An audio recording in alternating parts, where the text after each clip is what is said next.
everybody. So, there's a couple of reasons why this Force Awakens review is not exactly one of the most prompt ones you've probably seen. First reason, I don't have my voice back 100% yet. But that's why. It's like there was no point in me making a review if I could barely communicate to you voice-wise. And the second reason, I went and saw this movie twice this weekend just to kind of pick up on some details the second time around and really kind of talk a little bit more in depth about certain things.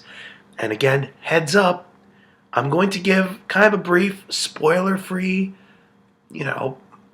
my 2 cents on the movie, as if you really need to know my 2 cents, seeing as how, as my buddy Jason put it, going to see the movie a second time is a review in and of itself. Speaks to the quality of the film, as it were. But I'm going to start off here with a spoiler-free review, and then I'm going to take a little break, and then right after, we'll geek out about some stuff, perhaps. Okay, right off the bat, this is a very fun movie. If I had to rank it with regards to favorite Star Wars films, Empire is my first favorite. Return of the Jedi is second to me, mostly because that's the one I remember growing up on the most with. It's got a huge nostalgia factor going for it, so that's why it's my second favorite. And then this would probably be the third. And that's no knock against A New Hope, because I like A New Hope just fine. This movie takes, that formula that New Hope, provided a groundwork for, and really has a lot of fun with it. This movie, even though you feel at times it's going to tread upon familiar themes and familiar plot devices and story points, it does it very well. And frankly, I would take that over, whatever happened in the prequels. And there's some good things that take place in the prequels. There's some good ideas that are in the prequels, but they just weren't executed in the right way, I feel. So I think J.J. Abrams does a good job of balancing your love of the original series with new storytelling, but at the same time, not straying far from George Lucas's template, or to a lesser extent, Joseph Campbell's template about the hero's journey. The new people aren't overshadowed by the old guard being present. The old guard and the new guard do a great job of blending together very well, thanks mostly to the efforts of your new core of heroes in Daisy Ridley, in John Boyega, in Oscar Isaac, who is essentially Han Solo 2.0, and he does that well, and even in Adam Driver's Kylo Ren, who plays he's got a Vader-like presence to him, but there's something a little bit more going on with this character that, propels him a little bit more, that makes him a little bit more intriguing, and you want to see more about what happens to this character. But the old guard does a great job of blending in with these characters and working off of these characters very well. Harrison Ford is very much the conduit for this. He is kind of the main guy passing the baton, as it were, to these new characters. But at the same time, it doesn't feel so much like the passing of the baton, because he's very much at home working off of these actors as he is working off of, say, Anthony Daniels or Peter Mayhew as Chewbacca or Carrie Fisher. It does a really good job of, again, taking that nostalgia factor, but at the same time, making you fall in love with a whole new set of characters. I love the marriage of practical and special effects that are taking place here.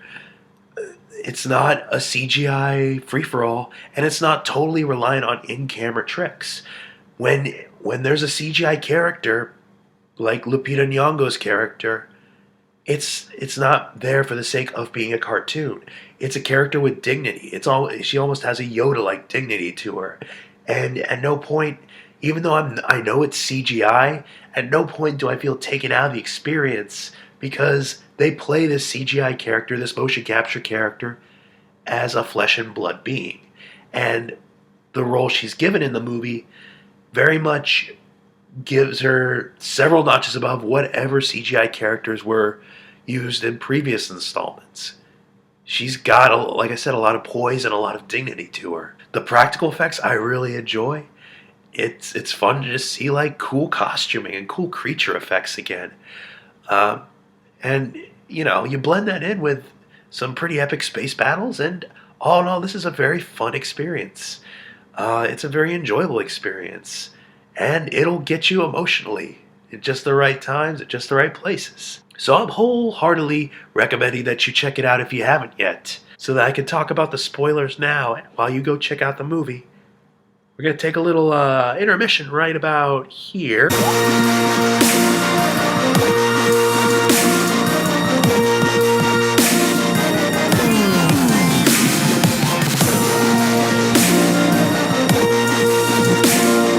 And you're back with me. Great. Can we talk about some cool spoilery stuff now? Cool. I've got a couple of theories as to... Actually, I've got one sole theory as to who Rey is. I full-heartedly believe that she is Luke's kid, and that due to either the idea that either he didn't want his family getting involved in becoming Jedi because of the failure he had with his nephew, Kylo Ren, Ben, which was a great kind of send up to Kenobi, and kind of a great idea taken from ideas from the expanded universe. But since he had such a failure to properly train, like I said, his nephew, that he wanted his daughter far, far away from the process. And what better way than to kind of do what was done to him when he was a kid, put into hiding on some desert planet. So I think, I have a feeling that's the way these movies are going to be. A lot of people are saying, oh, well, Kylo Ren and Rey could be the Solo twins from the expanded universe, just another version of them. I don't know if they'll go that route. I don't feel like they would, because of the fact that, like, after some dialogue exchange with General Leia and Han Solo about their regret about giving their son up to train as a Jedi. The fact that she says, like, if I could take it back and, just have him be at home, I never would have sent him away to train. If they were kind of and it's heavily implied that Han and Leia and a lot of the older characters in the movie are aware of who she is, but they haven't told her yet. At one point, she wanders off to talk to Finn, and Lupita Nyong'o's character, Maz, yeah, that's her name, Maz, just asks Han straight out, so who's the girl? And they cut away from Han ever answering. So I have a feeling like a lot of the older characters in the series are aware of who she is, but they're like guarding it from her. And I have a feeling that if she were Han or Leia's kid, and after Leia saying that, like, my one regret is that I sent my child away, and that's what turned him, that she wouldn't want to make the same mistake twice with a daughter. And also the other clue is the fact that Rey's force sensitivity is awakened by touching an heirloom from Luke Skywalker. Yeah, very much that is kind of a big red flag as to I have this suspicion that she is Skywalker's daughter, and that either he's aware of it or they'll both slowly discover it together as the series progresses. But I will admit, like, that, I don't know, I just had that feeling with the last shot too, where Mark Hamill, who gets second billing in this movie but only shows up for about a minute's worth of work, at the very end, they just have this kind of cool exchange where she's extending the lightsaber out to him, and he just gives her kind of a look of it. It's a really cool shot. Like Patton Oswalt said, it's one of the better shots that a Star Wars movie has ended on. Hopefully I get to see Rey become a true Skywalker in the Jedi sense. Hopefully I get to see Chewie go on a freaking kill spree, because in the last half hour of this movie, that's the character I'm sympathizing with the most. And again, touching upon, like, the beauty of a lot of these new and old characters. Like, at the very end, when Han Solo gets it, which I called many, many months ago, I was like, oh, he's got to go. There's no way Harrison Ford is this enthusiastic about returning to a role unless it's something that he originally wanted to do. And ever since Empire, he's been saying that he wanted Solo dead by movie 2. I had a feeling that he got his wish with this one. Otherwise, why return? Why be so enthusiastic about the project? Aside from the fact that it's good. The scene between him and Kylo Ren is very emotional. And even though it's the first time you've really only seen them interact together uh, on screen and in story, it is very touching, and that speaks a lot to both actors. But yeah, after Kylo Ren sends Daddy on his way, um, you I Chewie's bloodlust when it kicked in was very kind of fun to watch, but at the same time, I'm like, I feel so bad for him. I'm like, uh, you can't imagine. Like, I almost teared up when Chewie like just lets loose a growl of pure rage, and I'm like, because this is a duo you've been following since '77. This is a duo you've been following over the course of these movies, and their chemistry is great, even though you can't understand what one of them's saying. They have this great dynamic, and the fact that dynamic's not going to be present anymore in these movies, it gets to you. And that being said, like when Leia feels Han's death through the Force, that was very emotionally gripping, and even though it was something I kind of predicted, it still took me by surprise and still had some kind of emotional resonance for me. But you feel that with a lot of these characters. You feel that for Daisy Ridley's character when she gets awakened to her Force sensitivity in a way through her visions, and she's terrified of them. She doesn't want any part of it. You get that from John Boyega, from Finn, like crushing on Rey in a big way, but at the same time, like wanting her to be safe and really being like devoted to her safety and well-being.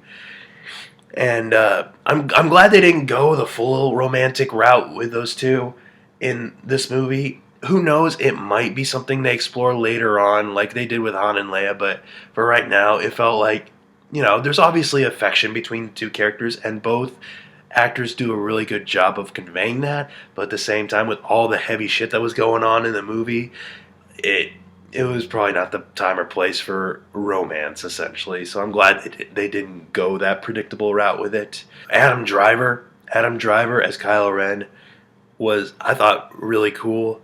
Just because of the fact, like I said, he's very Vader-esque, and it makes sense why, since he is Vader's grandkid and like wants to be him, like looks up to him.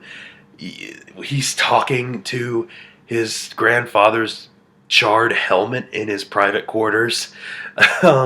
He's very much an unhinged character, but at the same time, again, thanks to interactions with Han Solo and kind of his interactions with Andy Serkis's Snoke, you get the idea that he is in turmoil still.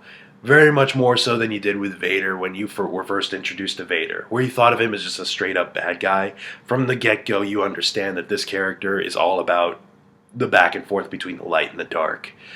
And he does a good job of portraying that. It's really kind of cool to see whenever he's trying to be as cool and collected as Vader is, as intimidating as Vader is, but then he has those little moments where he throws a tantrum like a kid, essentially. Like if something doesn't go his way, like they escape in the Millennium Falcon and someone has the poor First Order officer who has to report it to him, you see him like kind of go gulp. And as soon as you see that guy walk up to Kylo Ren, I'm like, please force choke him. That's what your granddad loves to do. So I'm like, and we get that a little bit, but before then, when he reports back the failure to capture Rey and Finn and the droid and BB-8, Kylo Ren has a little temper tantrum and ends up like slicing a control console to bits, and then he's like, anything else?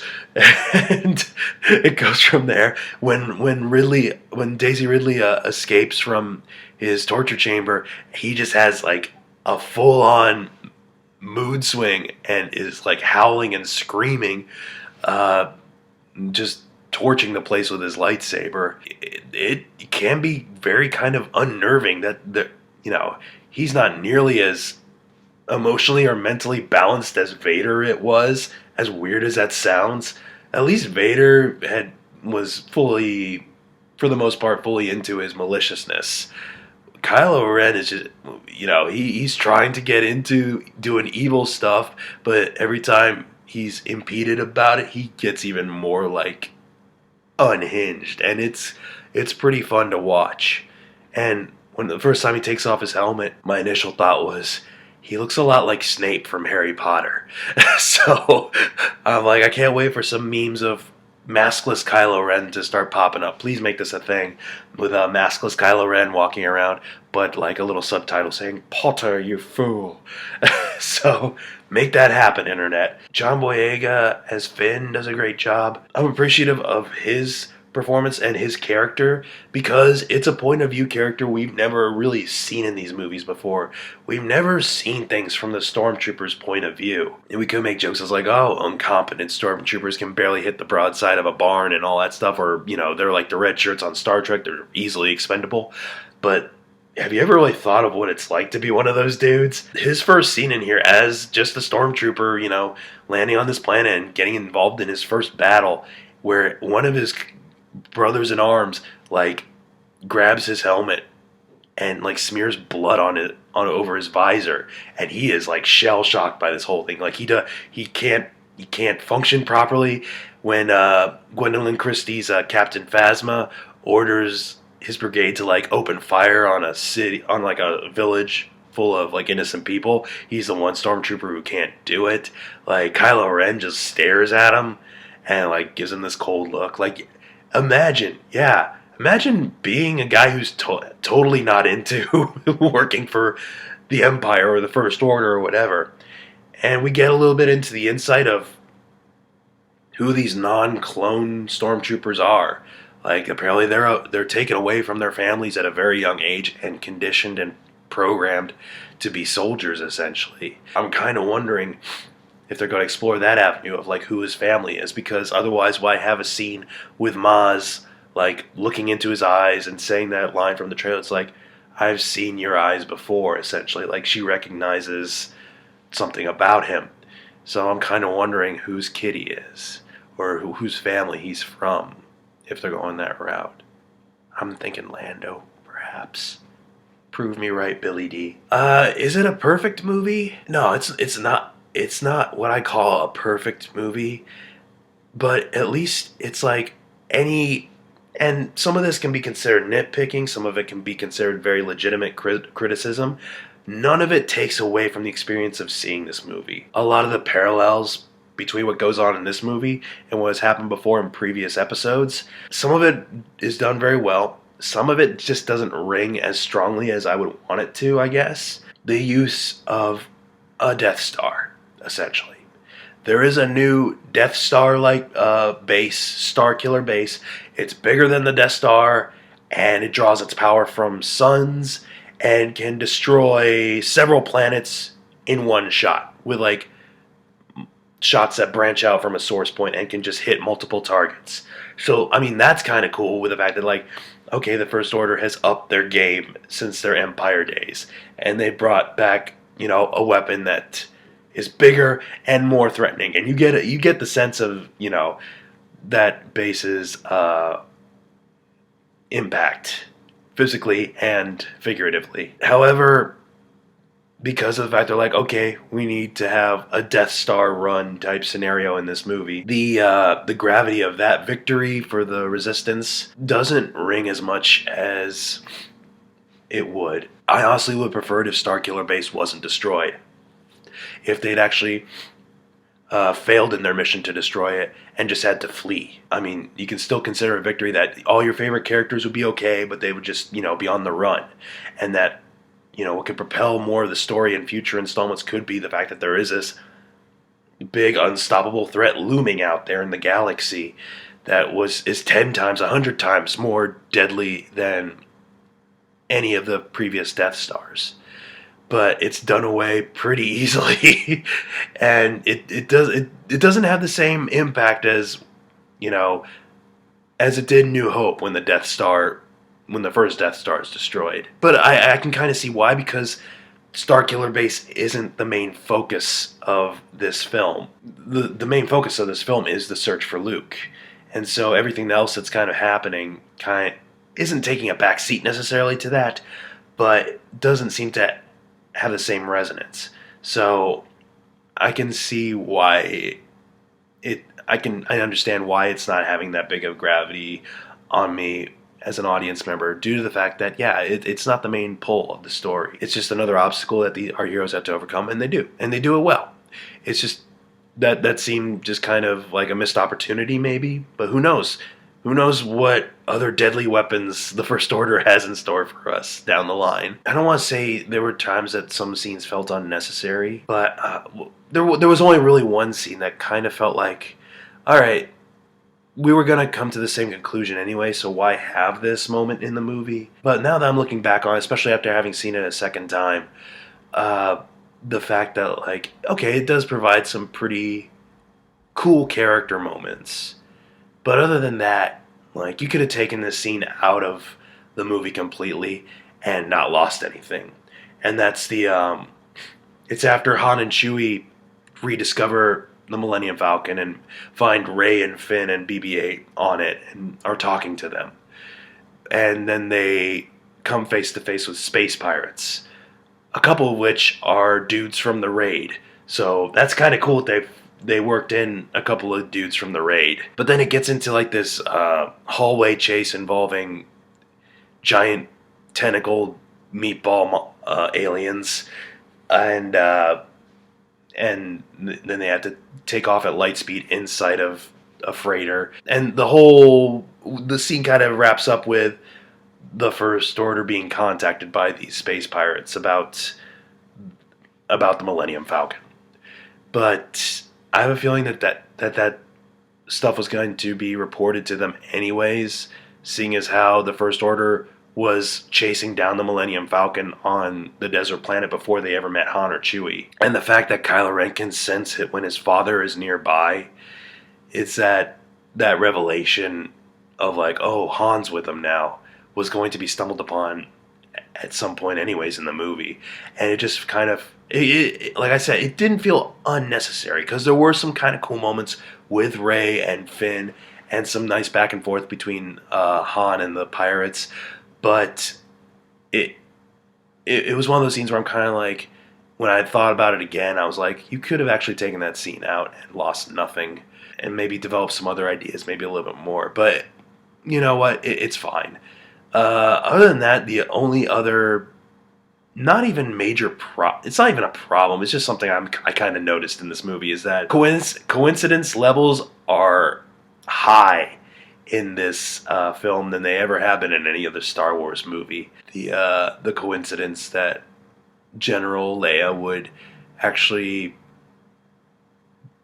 be in the thick of battle, I think, which is kind of cool, but at the same time I'm like, oh, what luck that, you know, she gets off the transport and sees Han. R2-D2 suddenly coming back online after being dormant for many years right after a major victory. That's a pretty good coincidence. But at the same time, maybe there's more to that. Maybe he sensed that a Skywalker except he's a robot, he doesn't have the Force.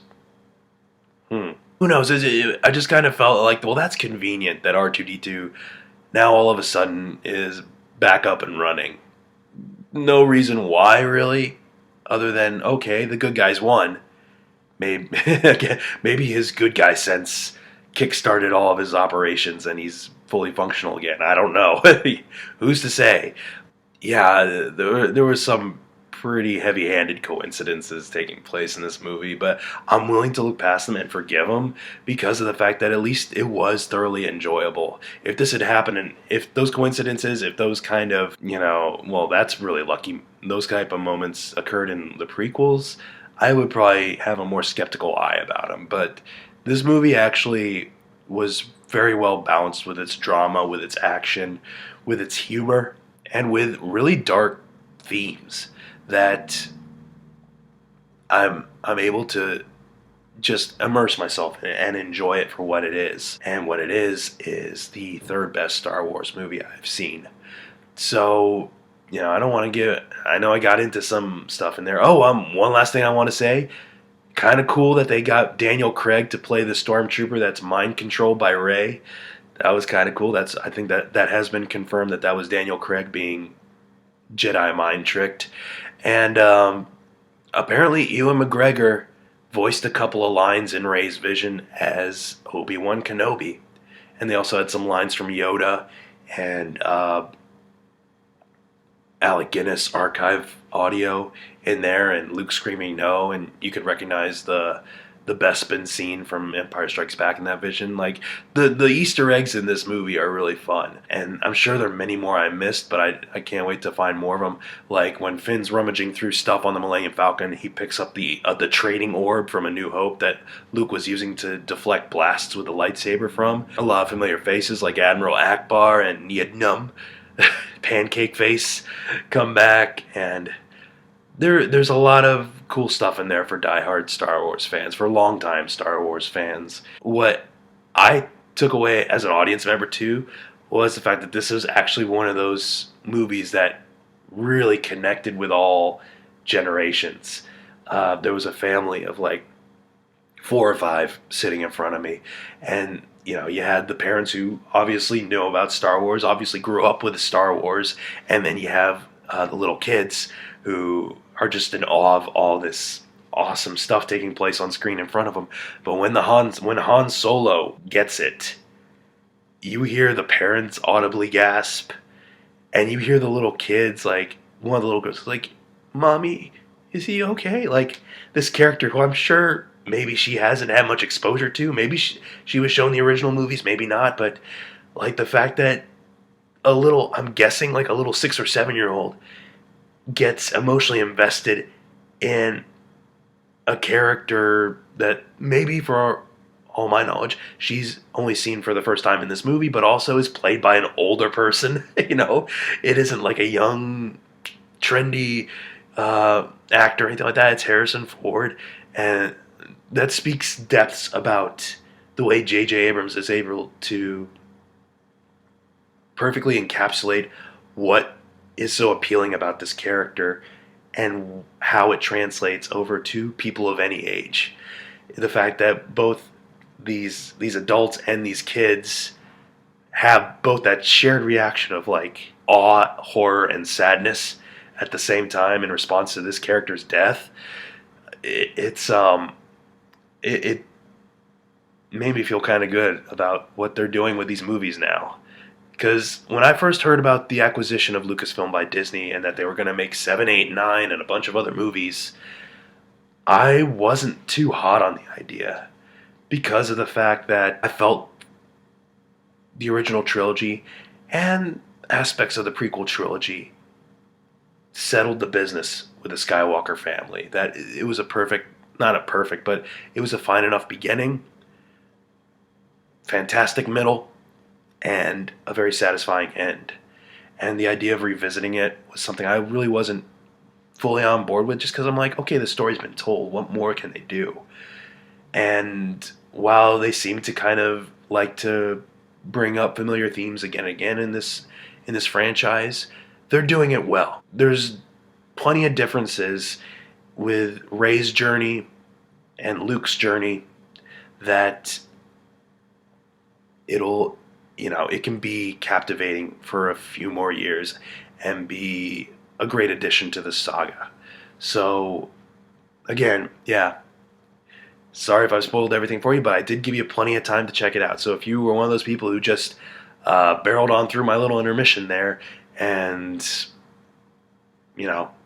just wanted to hear some of the spoilers, sorry. But, yeah, you probably won't. Well, I'll try to do maybe a couple of Daredevil commentaries with Max this week before I go home for the holidays. You'll probably see me on 3 Geeks Wednesday night streaming live, because we're actually going to be watching the Star Wars Holiday Special on Wednesday night, the 23rd, and riffing on it quite a bit. So you'll probably see me there. And if I don't post anything new before, have a good new year, and I'll see you in 2016. May the Force be with you.